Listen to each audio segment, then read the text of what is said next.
Monsieur de Rugy. La parole est à Monsieur Jacques Moignard pour le groupe RRDP.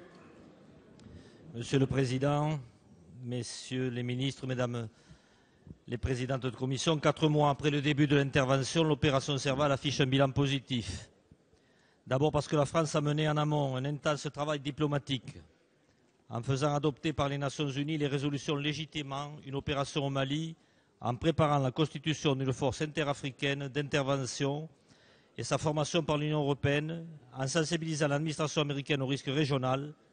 Ainsi, dans les heures qui ont suivi le déclenchement de l'opération, la France a obtenu le soutien de l'Union africaine, l'approbation diplomatique de nos partenaires européens, l'appui logistique des États-Unis et de la Grande-Bretagne et d'autres pays, comme l'Algérie, qui ouvrait son espace aérien aux avions français. Le bilan de l'opération est positif grâce à l'exceptionnelle qualité opérationnelle de nos forces, ça a été dit, qui, sachant réagir dans l'urgence, ont su, par une guerre de mouvement habile, sur un terrain hostile, frapper rapidement et avec précision. Par conséquent, les objectifs du président de la République sont pour l'essentiel atteints.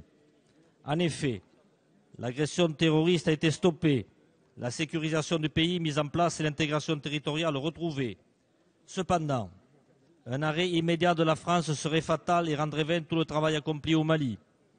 Même si elle n'a pas vocation à y demeurer indéfiniment, pour avoir perdu déjà plusieurs hommes au combat et que l'opération Serval représente un coût important pour le budget de l'État, la France ne pourra s'en détacher tant que les forces africaines seules ne pourront pleinement prendre la relève pour sécuriser le territoire et que le maintien de la paix de l'ONU n'y sera pas installé dans des conditions optimales. Dans cette optique, la décision du président de la République de diminuer progressivement les effectifs de l'opération Serval de 4 000 à 3 000 hommes, avec un objectif de 2 000 en juillet et 2 000 en fin d'année, est justifié, car ce progressif retrait déjà entrepris, réalisé de façon pragmatique en fonction de l'évolution de la situation, permet de continuer à sécuriser le territoire et d'éviter toute résurgence de groupes terroristes armés. De même que la présence en nombre de nos militaires au sein de la mission européenne de formation de l'armée malienne permettra de former 4 bataillons de 650 hommes en 15 mois. Le maintien permanent sur le territoire d'une force parallèle, force d'appui, plus exactement, comme vient de le dire Monsieur le ministre des Affaires étrangères, en soutien de la future opération de l'ONU, composée d'1 million d'hommes équipés, luttera en priorité contre le terrorisme.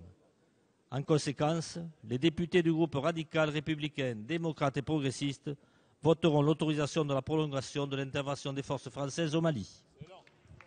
Merci.